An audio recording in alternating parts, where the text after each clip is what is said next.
I went hiking alone in late October because the trail would be quiet and I needed the quiet. The park sat along a long stretch of state forest where the map showed clean lines and clear elevation changes. I had studied it the night before, traced the route with my finger, noted the water crossings, and marked the turnaround point. The weather looked stable, cold but dry, the kind of day that sharpens sound and smell. I parked at a small gravel lot just after sunrise. No other cars. The signboard listed recent bear sightings and a reminder to stay on marked trails. I tightened my boots, adjusted my pack, and started up the path without any sense that the day would be different from dozens before it. The trail began wide and worn, packed dirt with fallen leaves pressed flat by many boots. Oaks and maples leaned inward, their branches forming a low canopy. The air smelled like wet bark and old leaves. My breath came out pale and steady. I moved at an easy pace, counting steps without meaning to, letting the rhythm take over. Every few minutes I checked my watch and the map clipped to my strap. Everything matched. The mile markers appeared where they should.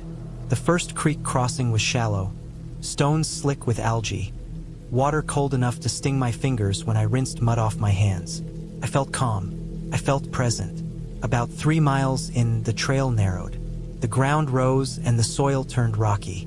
Leaves hid loose stones, forcing me to slow down. The forest changed as well. Fewer hardwoods, more pine. The light thinned, becoming flat and gray. I noticed then that I had not heard any birds for a while. No wind either, just my boots and my breathing. That did not bother me. Quiet often settles deeper in higher ground. I kept moving. I reached a junction that was not on my map. A small wooden post stood at the fork, its paint faded. One arrow pointed left with the trail name I recognized. The other arrow pointed right, marked with a name scratched in by hand. No distance listed, no symbol. I stood there longer than I meant to. The left route followed my plan. The right route angled upward toward a ridge I could see through the trees. The ground on the right looked less used but not abandoned. Leaves lay thick but broken. The soil showed signs of traffic. I assumed the map was outdated. It happens often in state land. I stayed on the marked trail and went left. Not long after, I noticed footprints ahead of me. That alone meant nothing. The park saw use even late in the season. What caught my attention was their spacing. Long strides, heavy heels. The tread pattern looked worn, almost smooth. They stayed centered on the trail, never stepping aside. I followed them for a while without thinking much about it. Then I realized they did not overlap with any others. No lighter steps, no dog prints, just one set, consistent, leading deeper into the woods. The trail climbed steadily. My legs warmed. Sweat gathered at my lower back despite the cold. I stopped to shed a layer and drank water. When I started again, the footprints resumed immediately, as if the person ahead had not paused. That was possible. It still did not matter. I kept going. Around mile 5, the trail signaled a reroute. Orange tape hung from branches, guiding hikers away from a washed-out section. I followed it, stepping over fallen logs and through brush. The reroute felt longer than expected. The ground dipped and rose without the steady grade shown on the map. I checked my compass. The direction was off. Not drastically, but enough to make me stop again. I adjusted, trusting the tape. It led me into a denser patch of forest where the ground grew soft and uneven. The air smelled different, damp, almost sour. The tape ended at a narrow path that looked older than the main trail. No blaze marks, no signs, just a line through the leaves.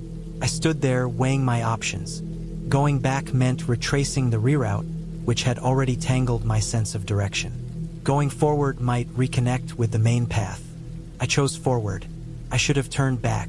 The path sloped downward, winding between close-set trees. Branches scraped my sleeves. My pack brushed bark. The forest felt tighter, pressing in. I checked my GPS then. No signal. That was not unusual in that area, but it added weight to my chest. I focused on landmarks instead. A bent birch, a fallen pine split down the middle. I kept those in mind as I moved. After another half mile, I found a strip of fabric tied to a branch. Not trail tape, piece of old shirt, faded and frayed. It hung limp, damp with dew. I stopped. The ground around it showed scuffed leaves, boot marks crossing in several directions. I looked closer and saw the same heavy tread pattern I had been following since earlier. It looped around the tree, then continued down the path. The marks were fresh, the edges sharp. I felt watched then, not in a dramatic way, just a pressure between my shoulders, like someone standing too close behind. I turned slowly, scanning the trees. Nothing moved. The forest held still. I told myself the feeling came from being off-route. That was enough to explain it. I kept walking, but my pace slowed. The path narrowed further until it was barely a suggestion. Branches closed in overhead. The light dimmed. I checked my watch. I had been hiking longer than planned. The turnaround point was no longer realistic. I needed to rejoin the main trail or head back the way I came. I chose to turn around. When I did, I saw more fabric tied to branches behind me. 3 pieces, spaced at intervals, all from the same shirt. I had not seen them on the way in. That meant either I missed them or they were placed after I passed. The thought tightened my throat. I stood very still, listening. My heart beat loud enough to blur sound. After a while, I heard something faint. Not footsteps, a scrape, leaves shifting under weight. Slow, deliberate. I moved then, not running, just steady, controlled steps back uphill. I focused on breathing. I did not look back again. The path felt longer this way, the slope steeper. My legs burned. The scrape sound continued at a distance that stayed the same. Not closing, not fading. I reached the tree with the fabric and stepped past it. The marks in the leaves had changed. Fresh impressions crossed my path, angled slightly, as if someone had stepped aside to let me pass. I felt a cold rush through my chest. I broke into a run without meaning to. The forest opened suddenly into a clearing I did not recognize. A rough fire ring sat at the center. Old cans lay crushed nearby. A tarp hung between 2 trees, low and sagging. This was not a campsite listed anywhere. The ground showed signs of long use. Packed dirt, ash mixed into the soil. Paths radiated outward in several directions. I froze at the edge, then backed away slowly. That was when I understood. This was not a trail reroute. This was a network. Someone lived out here, moved through these woods with purpose, marking paths in ways hikers would follow without realizing. The footprints were not leading me deeper by accident. They were guiding me. I turned and ran again, choosing a direction at random, aiming uphill, toward where I believed the main trail should be. Branches tore at my clothes. My lungs burned. I stumbled more than once but stayed upright. The scrape sound vanished, replaced by my own noise. I did not slow down until I broke through brush and found myself back on a wide, marked trail. A blaze shone bright on a tree ahead. I nearly collapsed. I did not stop. I followed the trail downhill at a hard pace until I reached the parking lot. A single car sat there now, unfamiliar, mud caked thick around the wheels. I did not look at it closely. I threw my pack in my trunk and drove away without taking off my boots. Later, I reported what I found to park authorities. I described the reroute, the camp, the markings. They told me unofficial paths appear often, made by hunters or long-term squatters. They said they would look into it. Weeks later, I checked the park website. The trail map had been updated. The reroute was removed. The junction no longer showed a second path. I do not hike alone anymore. I do not follow unmarked routes. I learned that the most dangerous thing in the woods is not getting lost by chance. It is being led, step by step, by someone who knows exactly where you are going to hesitate and exactly how to use that hesitation to pull you farther away from help.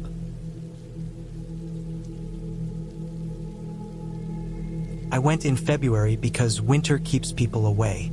Snow had fallen earlier that week, then melted enough to turn the ground dark and soft.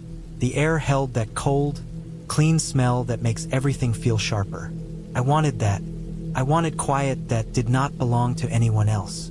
I told no one where I was going. Not a friend, not family, I parked far from anything marked, pulled my hood up, and stepped onto the trail. The path looked cared for.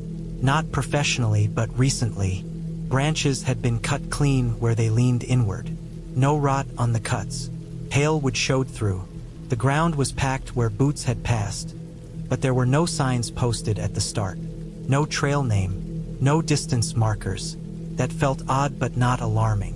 Plenty of places are unofficial. I checked my watch, adjusted my pack, and started walking. The forest was thick but not wild. Trees spaced evenly enough to see ahead. No undergrowth grabbing at my legs. I remember thinking someone had spent time here. The silence felt earned. No wind, no birds, just the soft sound of my boots pressing into damp soil and the faint rasp of my breathing. It was the kind of quiet that lets your thoughts slow down. After about 40 minutes, I noticed the prints. They were mine. Same boot pattern, same worn edge on the heel, same slight outward angle on the right foot. I stopped and studied them. I had passed through mud earlier, so it made sense to see my trail behind me. But these were ahead, leading forward.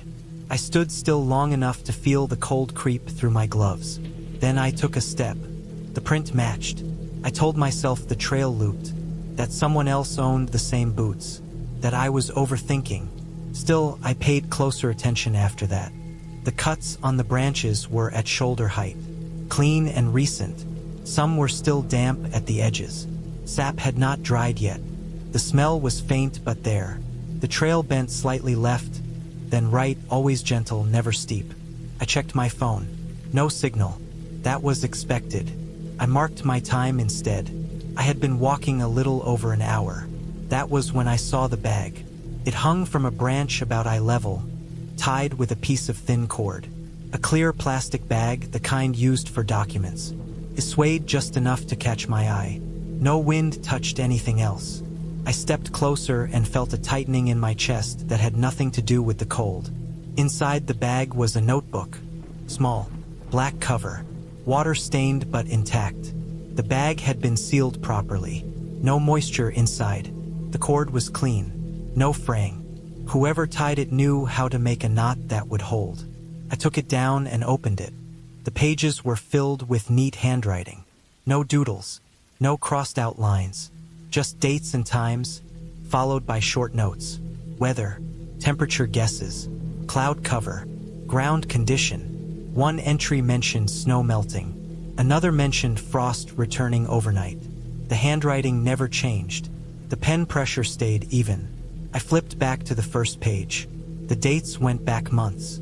Same trail, same general conditions. The times matched the pattern of someone moving through, stopping, observing. There were no names, no emotions, just records. I read faster as I went on. My fingers started to feel clumsy, so I took off one glove. The cold bit into my skin. I didn't care. Near the end, the entries grew closer together. Shorter gaps, more detail, notes about foot placement, pace, breathing. One line mentioned a jacket, dark color, hooded. The next line noted a pack weight estimate. That was when I realized the jacket color matched mine. I turned the page. The last entry was dated that day. The time was less than 10 minutes earlier. The note described my height, my build, the scuff on my left boot, the way my right strap sat lower on my shoulder. It ended with a simple sentence written with the same calm pressure as the rest. He's close now. My first thought was that someone was playing a cruel joke. The second thought was that no one could have written that unless they had been watching me. The third thought was that I had not heard anyone at all. I closed the notebook and put it back in the bag with shaking hands. The forest felt different immediately. Not louder, not darker, just closer. The silence pressed in instead of opening up. I became aware of how visible I was, how my movement cut through the stillness. I did not look around. I started walking back the way I came, fast but not running yet. I focused on my steps. I told myself to stay calm. Panic wastes energy. After a minute, I saw the prints again. Mine, still leading forward. I stopped and turned fully around. The trail behind me looked wrong. It was there, but it didn't look used. The ground was smoother. The cuts on the branches were fewer, older, darkened by time. I stood there long enough for my breath to fog the air, then took a step backward. No print appeared. That broke something in me. I turned and ran. I did not follow the trail. I pushed through the trees, branches snapping against my arms, cold air tearing into my lungs. The ground sloped downward, then leveled out. I slipped once and caught myself on a trunk. My heart hammered so hard it hurt. I did not hear footsteps. That was worse. I kept moving until my legs burned and my breath came in sharp bursts. I did not stop until I reached a gravel road. My car sat alone where I had left it. No other tracks. No sign anyone had been there. I drove without warming up the engine properly. I did not slow down until miles had passed and my hands stopped shaking enough to grip the wheel. I did not report it. I knew how it would sound. Instead, I spent weeks trying to make sense of it. I went back through my gear. Nothing missing. No tracker. No sign anyone had touched my car. I searched online for missing hikers in the area. I found none. I checked weather records. The notes in the book matched. The explanation came slowly, through details I could not ignore. The maintained trail without signs. The exact matching prints. The loop that wasn't a loop. Someone had built it that way. Someone had been studying hikers, learning how they move, how they think, how long they pause when something feels off. The notebook was not a threat. It was a log. I was not the first entry like that. I was just the one who found it before the last step. I don't hike anymore, not because of fear of the woods, but because I learned how easily silence can be used. When I pass people outdoors now, I keep my head down. I don't share names. I don't explain where I'm going. I don't correct strangers when they assume things about me. Some people listen more than they speak. Some people write everything down. And some places are quiet because someone worked hard to keep them that way. November 2017, Arizona desert. The kind of place that looks empty from a distance and crowded up close with stone, thorn, and shadow. We parked just before sunset and waited in the truck until the heat bled out of the ground. The air still held it. Even after dark, the sand stayed warm enough to feel through the soles. We chose to start late because of that. The forecast said clear skies, low wind, no rain. The moon was nearly full, bright enough to turn the desert pale and flat, like it had been dusted with ash. We carried headlamps but left them off. The moonlight gave enough contrast to read the trail without washing everything out. Cholya threw long shadows. Rocks glowed white. The trail was a thin scar through gravel and hardpan, marked by old boots and hoofs pressed into dust that had not seen rain in weeks. At first, the walk felt calm. The desert settles at night. Insects quiet down. The heat fades. Every sound travels far. Our packs creaked. Gravel shifted under each step. We could hear our breathing, slow and steady. We were not talking. There was no reason to. The silence felt earned. About 40 minutes in, the trail narrowed where it cut between low hills. The ground turned softer. Fine dust layered over packed earth. I noticed the prints because they were crisp. Not ours. Not old. A second set, offset from ours, matching our pace. Same stride length. Same depth.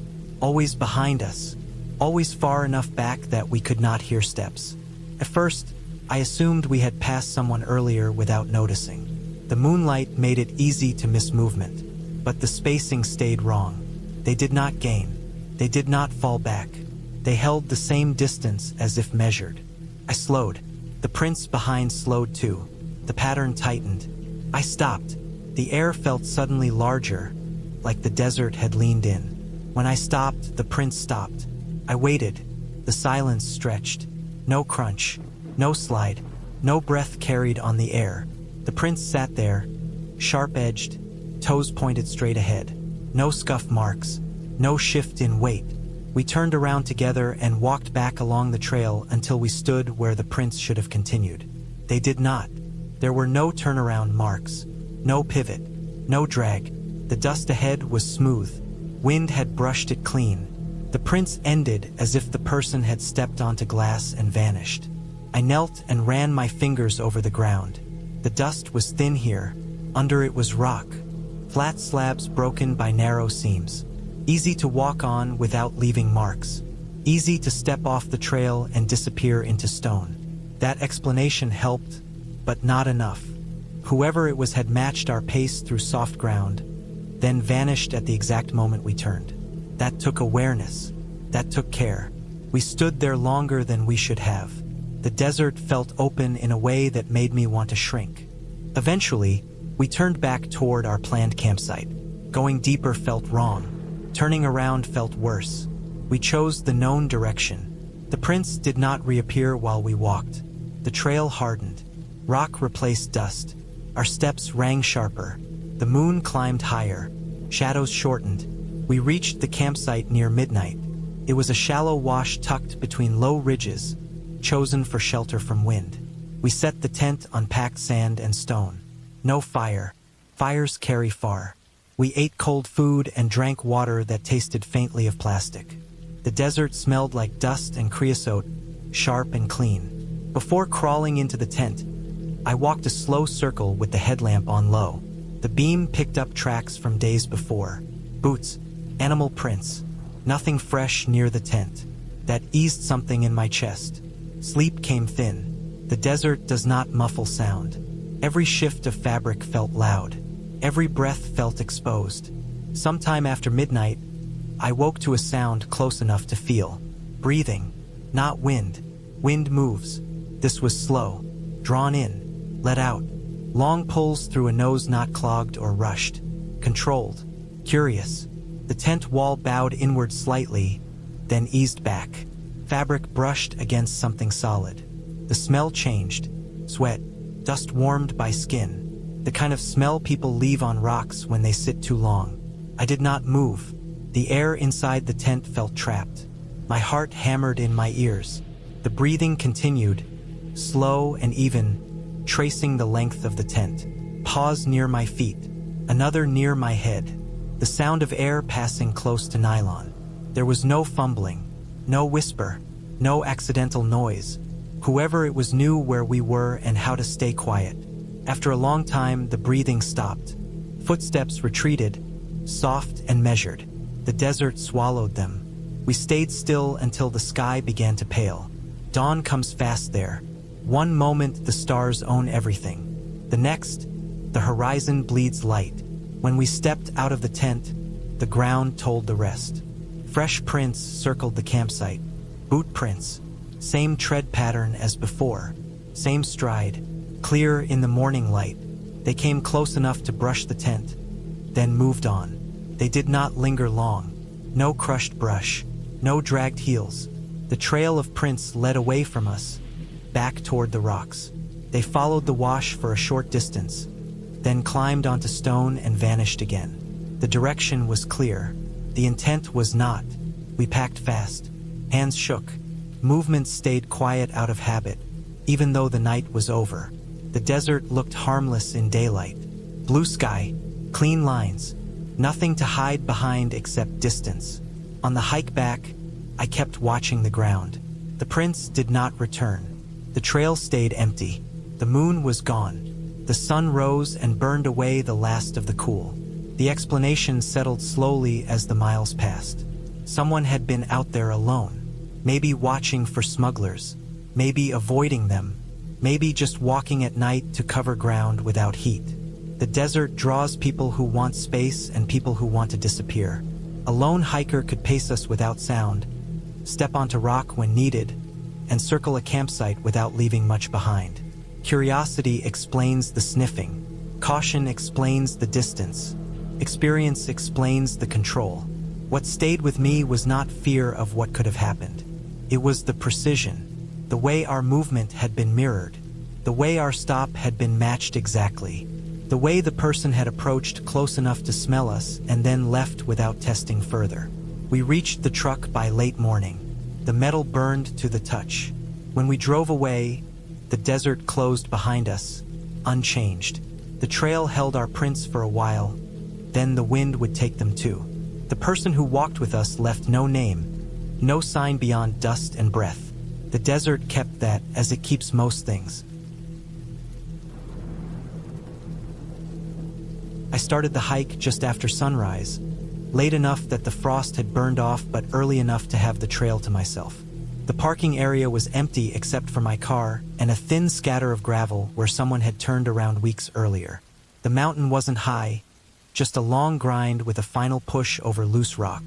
I picked it because it was close and familiar. I had done it before without trouble.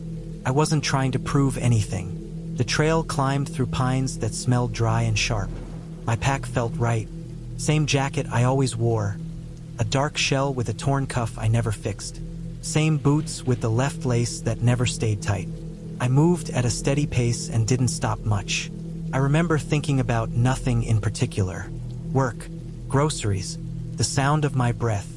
Higher up, the trees thinned and the ground turned gray. Wind came in short bursts that cut through the shell. My hands went numb, then warmed again. I drank water, ate half a bar, kept going. The sky stayed clear. No clouds building. No reason to hurry. The summit was a small pile of rock with a metal tube bolted low on the north side. I knew where to look. The register slid out with a dry scrape. The paper inside was stiff from cold and age. I flipped through it slowly. Names I didn't know. Dates from the summer. Then nothing recent. The last entry was 6 months old. Same handwriting all the way through, as if only one person ever bothered to sign it. I added my name and the date. The pen worked fine. I sat with my back against the rocks and finished the bar. I took a few photos, mostly out of habit. The valley below looked flat and distant. Sound carried oddly. I felt calm. Not happy, just settled. On the way down, I met someone coming up near a narrow section where the trail cut across scree. I stepped aside without thinking. He wore the same jacket as me, same color, same brand patch on the shoulder. His pack looked the same size, same straps cinched the same way. Even the wear marks were close enough to notice. He didn't stop. He nodded once and kept climbing. His face looked tired in a way I recognized. Not strained, not upset, just the dull weight that comes after hours of steady effort. I watched him for a few seconds as he passed. I remember thinking how common that jacket had become. I had seen it everywhere that year. The rest of the descent went fast. Gravity did the work. My knees started to ache near the bottom. The trees closed back in. The air warmed. I checked my phone out of habit. No signal, which was normal. The parking area came into view through the branches. My car was still the only one there. I reached for my keys as I walked and felt nothing in my pocket. I stopped and checked again. Then the pack. Side pocket. Hip belt. Nothing. I felt that tight drop in my chest that comes before panic. I put the pack down on the hood to search it properly. That was when I saw the register. It was sitting flat on the hood. Metal tube dull in the sun. The same tube. The same scratches along the edge. For a moment I thought I was wrong about what it was. I opened it anyway. The pages inside were the same stiff paper. My name was crossed out. The line was heavy, deliberate, not scribbled. Just one clean strike through the middle. The date was still there. I stood there longer than I should have, trying to sort the order of things. The keys were still missing. The register shouldn't have been there. No other cars had come in. No one had passed me on the lower trail. I walked a slow circle around the lot. Nothing on the ground. No note. No footprints that didn't belong to me. I went back through the pack again and found my keys in the lid pocket, tucked under the folded map. I knew I hadn't put them there on purpose. I always kept them clipped inside my jacket. I stood there with the keys in my hand, feeling stupid and unsettled at the same time. The explanation came together slowly, the way things do when there's no rush anymore. On the summit, when I took the register out, I had set my keys down on the rock beside me without thinking. When I stood up to leave, I must have grabbed the tube and tucked it under my arm while reaching for balance. The keys would have slid into the pack when I adjusted it, ending up in the lid pocket. I would have started down with the register still with me, distracted and tired, not noticing the weight. The man I passed was a ranger. The jacket was standard issue for that season. The pack too. He had been heading up to retrieve the register. 6 months without entries meant it had been forgotten or damaged. When he saw it missing, he would have turned around, assuming someone had taken it. He would have crossed out my name because the entry was invalid. The register had left the summit before the inspection was complete. By the time he reached the lot, I would have been farther down the trail. He would have seen my car alone and left the register on the hood, expecting me to return to it. He would have seen the keys fall from the tube or noticed them tucked inside and placed them back where they belonged, not wanting to leave them exposed. Nothing about it required anything strange. Just fatigue, habit, and a mountain that didn't care if I paid attention or not. I put the register back on the passenger seat and drove out slow, checking the mirrors more than usual. The jacket felt heavier on my shoulders the whole way home, even after I took it off. Mark found the trail the way people always find bad ideas, folded into something sentimental and old. His dad's park map from the early 80s had been kept in a plastic sleeve, creased soft from handling. The current map from the ranger station showed nothing there, just a green blank between two maintained loops. The old one had a thin dotted line, barely inked, with a name written small and crooked. It cut off the main trail and slid into forest that the new map treated like it did not exist. We were not reckless hikers. We stayed on paths. We signed trailheads. We carried water filters and headlamps even on day hikes. This felt like a small deviation, a short look. The old map showed a connector that rejoined the maintained trail less than 2 miles later. It looked clean and efficient. We told ourselves it had been decommissioned, not erased. There was a difference. The turnoff was still there, not marked but clear enough once we slowed down. The tread dipped away from the maintained trail, the dirt darker, packed long ago and never refreshed. Ferns crowded the edges. Moss climbed the trunks and spilled down onto the ground in thick pads, like old upholstery. The air changed right away, cooler, damp. The smell shifted from dry pine and dust to rot and water. The quiet settled fast. It was not the peaceful kind that hikers chase. It felt pressed down like sound had weight and was being held back. No birds called. No insects hummed. Even our steps sounded flat, swallowed by the moss before they could echo. The trail itself was still readable, which made it easier to keep going. The cut through the undergrowth was narrow but consistent. Fallen branches had been stepped over so many times that they lay worn and bare where boots had passed. There were signs of use, just not recent use. The forest looked older than the maintained areas, less managed, but not untouched. Old stumps sat low to the ground, mossed over, the saw marks softened by decades of rain. The first pile of stones stood just off the trail. It rose to about waist height, a messy stack of rocks of different sizes.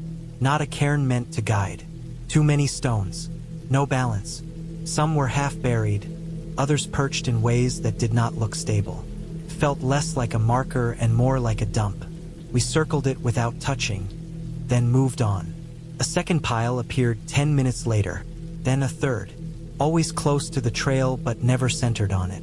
The stones were local, rounded and slick, pulled from the creek beds below. It would have taken time and effort to move them.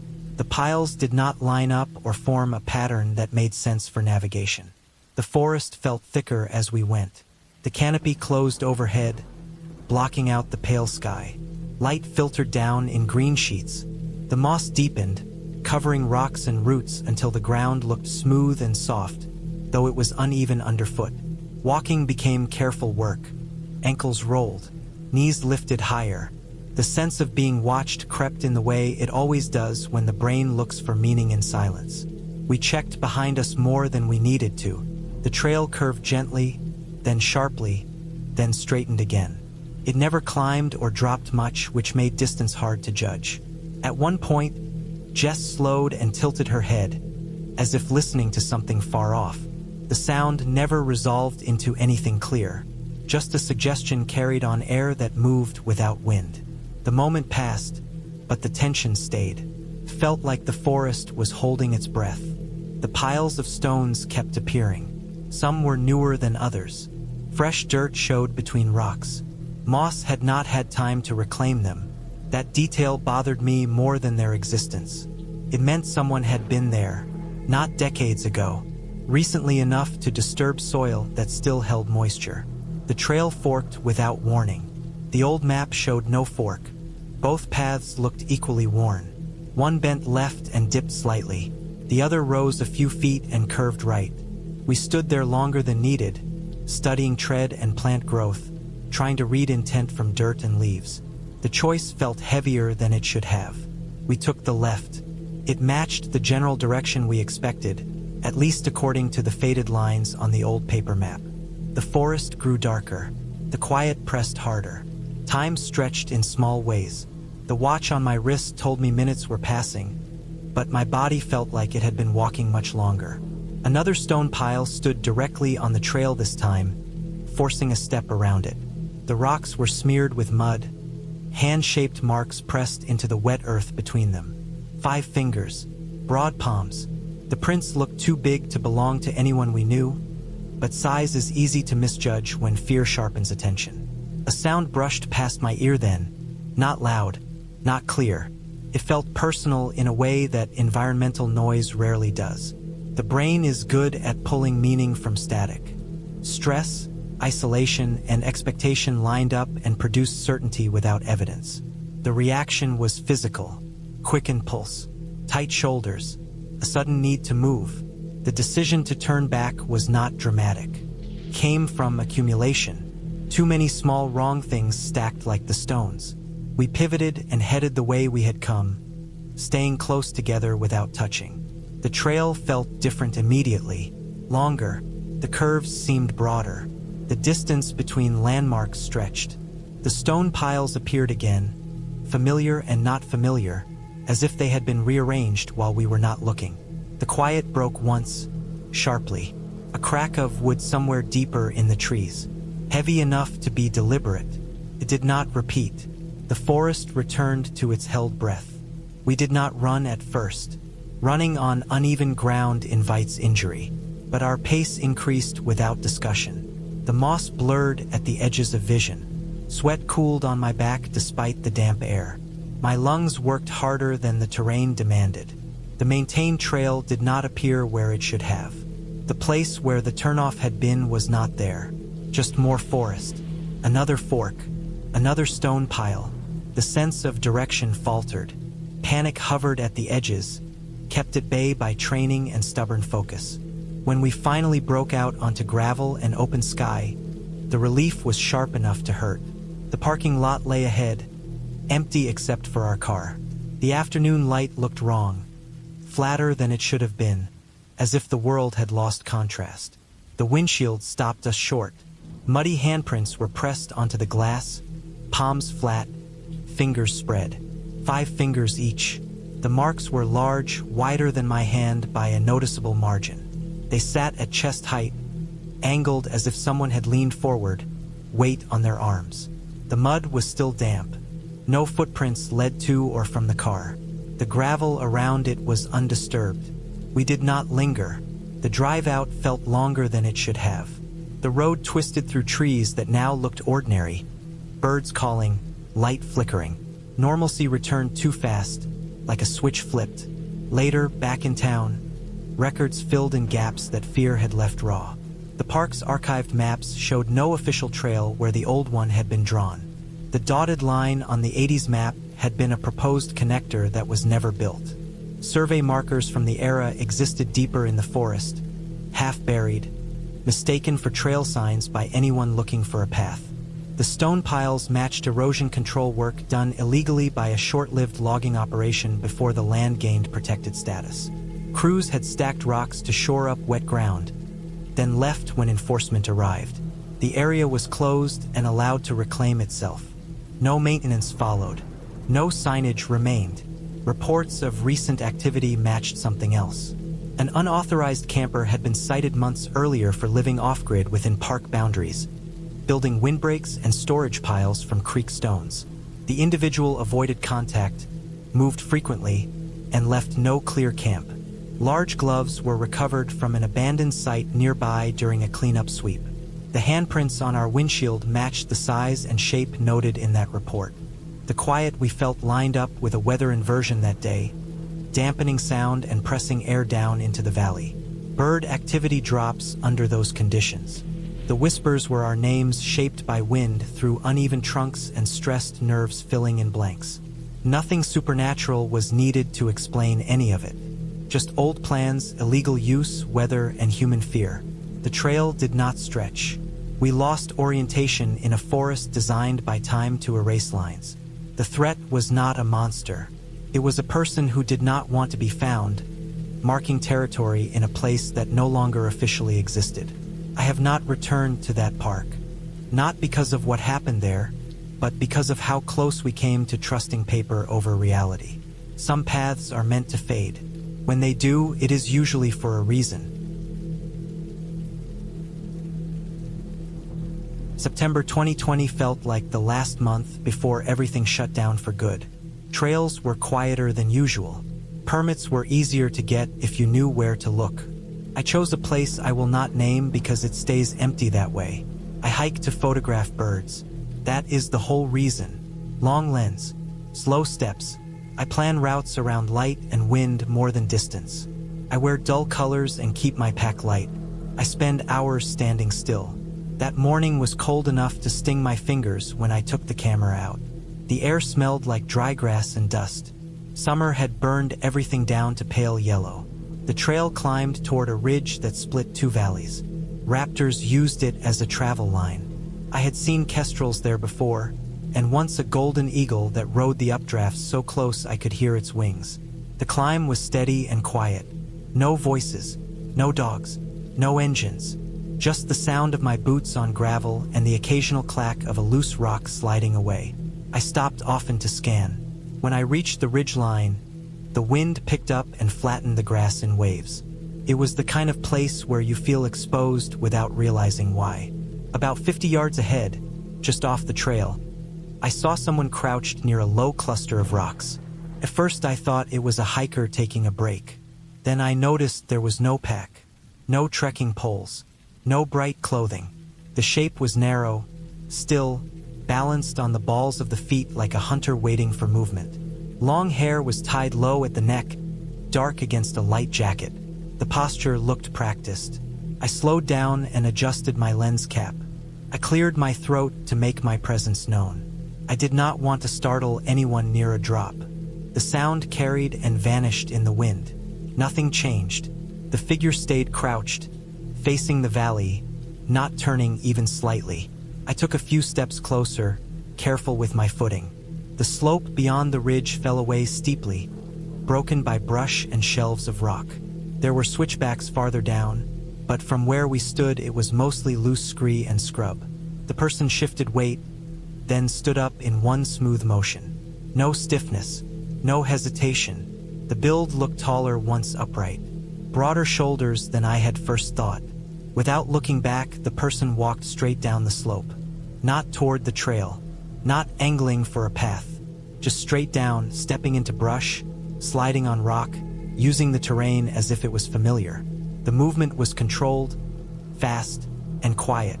In seconds, the figure dropped below the first shelf and kept going, disappearing and reappearing between clumps of sage. I stood there longer than I should have. My first thought was concern. People get hurt doing that. My second thought was irritation at myself for not speaking up more clearly. I moved to the edge and looked down. There were no signs of a stumble, no flailing, no sound of rocks breaking loose. The person knew exactly where to place their feet. I raised the camera and tracked the descent through the lens. The light was harsh now, sun bouncing off pale stone. I adjusted settings by feel, trying to keep the figure in frame. The wind shook the lens. The distance increased fast. After another minute, the slope flattened into brush and the person vanished for good. I waited, scanning for any movement. Nothing. The valley was empty. Birds lifted and settled as usual. No voices, no calls for help. I told myself I had just surprised a local who did not want company. It happens. I stayed on the ridge for another hour, photographing a pair of hawks that passed low and close. The encounter stayed in the back of my mind, but the work pulled me back. I hiked out by a different route to avoid crossing paths again. By the time I reached my car, the light was gone from the ridge and the wind had dropped. The drive back was long and quiet. I did not think about the person again until later that night when I started sorting photos. Most of the ridge shots were soft. Wind blur, heat shimmer, a few usable frames of birds. Then I reached the sequence from when I tracked the descent. Almost all of them were blurred beyond saving. Motion streaks where the figure should have been. Rocks smeared into lines. Then there was one frame that snapped into focus. It was not a woman. The hair I thought I saw was a strip of dark fabric tied to the back of a hood, meant to break up the outline of a head. The jacket was not light. It was patterned in muted greens and browns, a ghillie-style top made to blend with brush. The shoulders were wide because there was a pack after all, a flat frame pressed tight to the back, camouflaged and loaded low. A strap crossed the chest. Another strap ran down to the hip. A long object was slung along the side, wrapped in tape and cloth to kill shine. The stance was not casual. It was forward, balanced, ready to move fast downhill. The face was turned just enough in that one frame to catch light. Not hair, but a mesh mask. Eyes dark and focused, not on the valley but angled back upslope, toward the ridge, toward me. I zoomed in until the pixels broke. The details held long enough to see the jawline under the mesh, the shape of a beard flattened tight.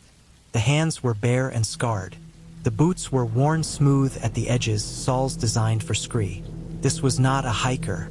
This was not someone out for a view. I went back through the rest of the images and saw what I missed in the blur. The straight line down the slope followed a faint game chute that only showed up when you knew to look for it. The rocks that never shifted were stepped on in the same places, over and over, worn flat by repeated use. The brush bent aside and sprang back without breaking. It was a practiced route. Sleep did not come easily. My mind replayed the moment on the ridge, the way the person had not turned when I made noise, the way the movement downhill started the instant I got close. I thought about the empty trailhead, the lack of vehicles, the withheld location that stayed quiet because people respected it. I thought about the birds I had come to photograph and how quiet places attract other kinds of attention. The next morning I called a regional office and described what I saw without sharing the exact spot. The person on the line listened and asked careful questions. They did not sound surprised. There had been reports, they said. Illegal hunting, traps set off trail, lookouts posted on high ground to watch for hikers and rangers, decoys used to misdirect, people trained to move straight down slopes because no one follows that way. I did not go back to that ridge. I sent the image when they asked for it. Weeks later, I received a short message thanking me. They had found a network of snares and a camp hidden in brush below the ridge. The lookout had been spooked by someone with a camera and chose the fastest exit. I still hike to photograph birds. I still move quietly, but I no longer assume the shapes I see belong to people like me. On ridges, I keep my distance. I watch the wind. I check my photos as soon as I get home. The land stays the same. The reasons others are there do not. August 1996 sits in my memory with the smell of dust and pine sap. Eastern Washington was dry that year, the hills bleached and brittle, the air thin and bright. I was 15 and followed my brother everywhere. He was 19 and restless, convinced that rules were soft things made by people who had never tested themselves. He wanted one overnight hike without tools, no map folded into a pocket, no compass swinging on a string. He said the land would tell us where we were if we paid attention. We parked along a dirt pullout near a low ridge and shouldered packs that were lighter than they should have been. He carried a knife, a tarp, and a coil of cord. I carried water and food. The trailhead was nothing more than a worn line through sage and bunchgrass, with ponderosa pines thinning as the ground climbed. The sun sat high and hard. Cicadas rattled. The land felt open enough to forgive mistakes. He started carving arrows into trees within the first mile. The marks were quick, shallow V-shapes in the pale bark, always pointing the way we had come from, or so he said. I watched chips fall and stick to sap. The knife flashed. I noticed how often he stopped to do it, how his confidence depended on leaving proof behind. The trail faded and returned, then faded again. In places, it was only a memory pressed into dirt. He said trails were suggestions. We pushed on. The hills rolled and folded into shallow draws. The pines grew closer together. Light broke into patterns on the ground that made it hard to tell distance. Sweat soaked my shirt. The water level dropped faster than I liked. By afternoon, the arrows began to feel less helpful. Some pointed uphill, some downhill. A few pointed sideways toward brush we had not walked through. I assumed we were seeing different trees, that the forest was repeating itself and confusing us. He shrugged it off with his shoulders, kept moving, carved more marks. I counted steps for a while and then stopped. The sound started as a presence more than a noise. Something moved when we moved. It stayed off to our right, far enough to be hidden by trunks and scrub. The pace was steady, not a rush, not a stalk that stopped when we stopped. Kept a line with us like a second group following a fence line. I tried to place it as wind or deer, but the rhythm was wrong. Hooves break brush in bursts. This was measured. I kept checking the slope and the shadows, expecting to see a flash of hide or a person's sleeve. There was nothing. The sound rose and fell with terrain, matching our climbs and dips. The air felt heavier where the trees tightened. My brother's shoulders stiffened. He carved deeper, the blade biting harder, the bark tearing instead of shaving clean. Near sunset, the land closed in. The draws deepened, the pines crowding close enough that needles brushed our arms. The sky narrowed into strips of pale blue. The arrows began to contradict each other within sight of one another. Two on neighboring trees pointed opposite ways. One pointed toward a steep cut that dropped into tangled brush. I stood there turning my head, trying to remember our line of travel. The forest offered too many choices and no memory. We chose a small bench above a dry wash to stop. The ground was hard, scattered with cones and needles. The tarp went up between two trees. The day cooled fast. The sound stayed with us until dark, then faded as if it had never been there. I ate without hunger. The water was warm and tasted of plastic. My brother paced the edge of the light, running his hand along bark as if reading a page. When night settled, the forest felt close and pressed. Stars came out sharp and cold. I knew the patterns well enough to find north on clear nights, but the sky looked crowded. A haze dimmed some points and brightened others. Smoke from distant fires hung low that summer, thin enough to ignore during the day, thick enough to bend light after sunset. Fatigue did the rest. The shapes did not line up the way I expected. My brother sat still for a long time, staring up. His breathing changed. The knife stayed in his hand. He rubbed his fingers together, then wiped them on his pants. Sap streaked the fabric. He moved to another tree and carved again, deeper this time, the sound loud in the quiet. The blade slipped once and he sucked in air through his teeth, then kept going. He worked until his hands shone dark in the starlight. Sleep came in pieces. Every small sound woke me. Wind moved the crowns. A branch snapped somewhere far off. Once, something passed through the wash below us, slow and careful. The sound of weight placed and lifted. It did not climb. It did not circle. It moved on. Before dawn, the air went cold enough to stiffen fingers. We packed without thinking and started walking in the gray. The forest looked different, stripped of color. The arrows were everywhere now, too many to sort. Some were old marks from other people, weathered and shallow. Some were fresh and torn. In the low light, they all looked the same. We walked downhill by accident, following a faint line that turned into a real trail without warning. The relief hit hard and then faded into embarrassment. The trail widened, curved, and led us back toward the ridge we had crossed the day before. We followed it until the land opened and the sky returned to its proper size. At home, the house felt small and clean. The smell of soap and breakfast settled my stomach. My brother washed his hands at the sink until the water ran pink, then clear. The cuts were shallow but numerous, lines and crescents across knuckles and palms. The bark of ponderosa pines is plated and rough, edged like broken tiles when torn instead of cut clean. In the dark, with tired hands and a slipping blade, it will bite back. He had carved without stopping, driven by the need to leave proof, to make the land behave. The forest did not. Later, when the shock wore off, the explanations lined up. Eastern Washington has old grazing allotments and informal paths that cross and recross. Arrows cut by different people at different times point different ways. Smoke bends stars. Dehydration narrows judgment. Fear sharpens bark and dulls thought.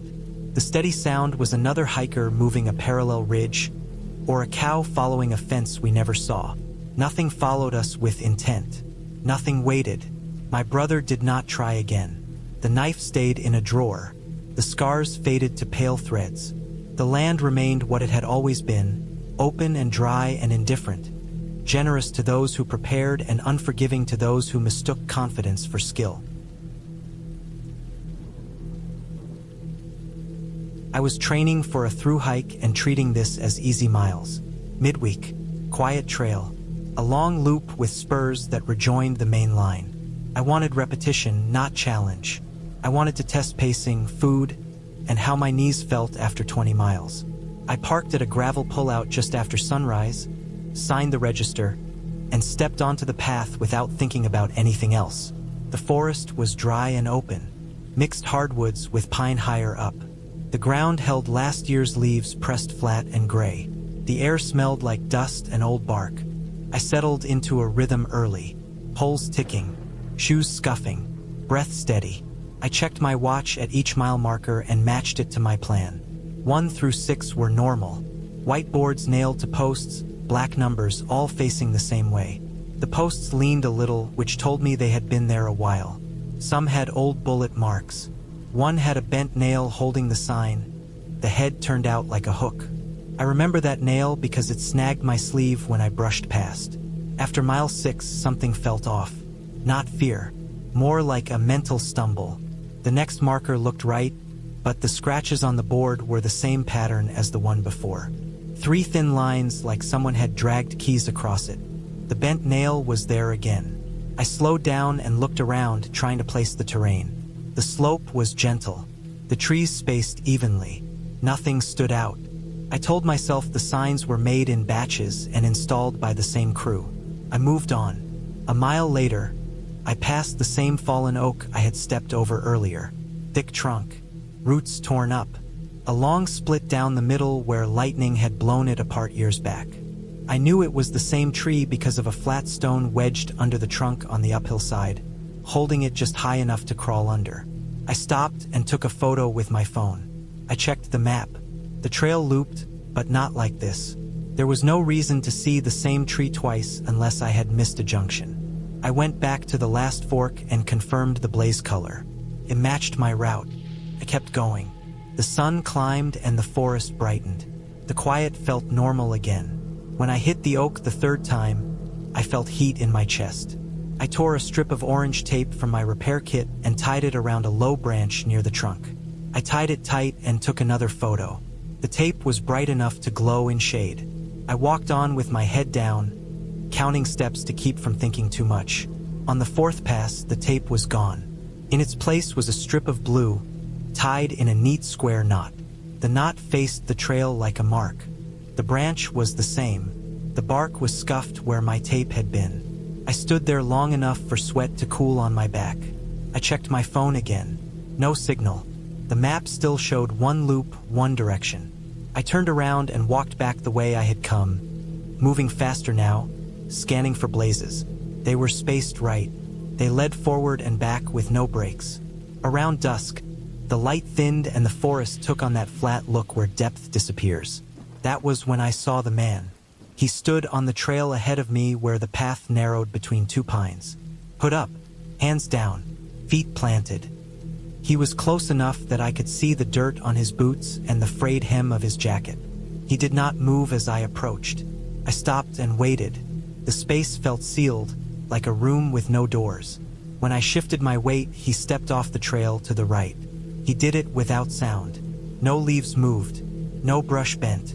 There was a short drop on that side, enough for loose gravel to slide, but nothing did. He vanished into the trees as if the ground had taken him. I did not follow.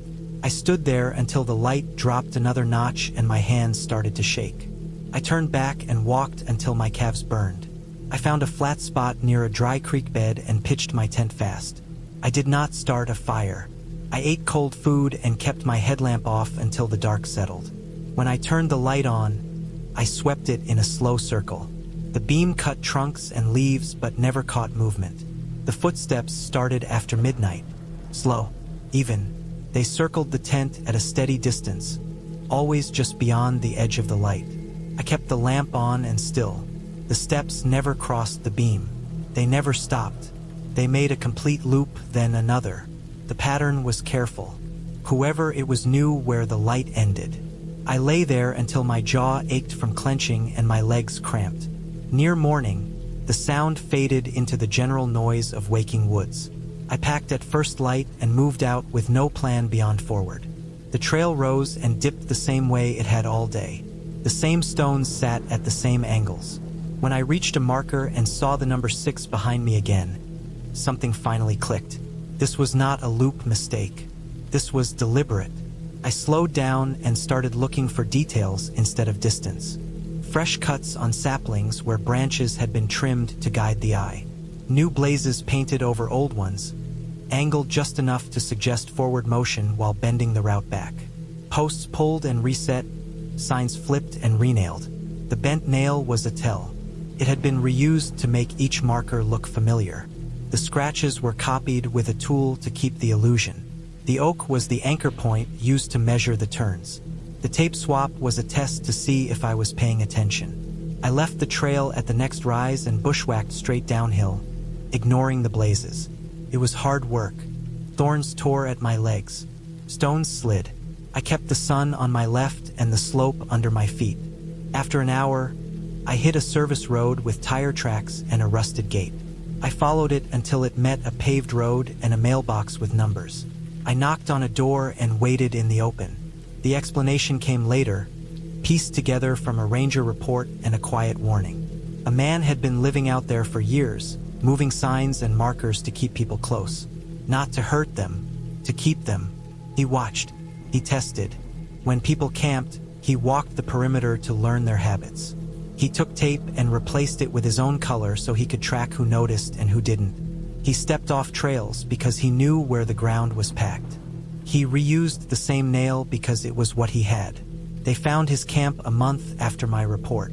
Tents hidden in draws, stacks of old signs, buckets of nails. No bodies, no crimes that stuck. He was gone by the time they looked.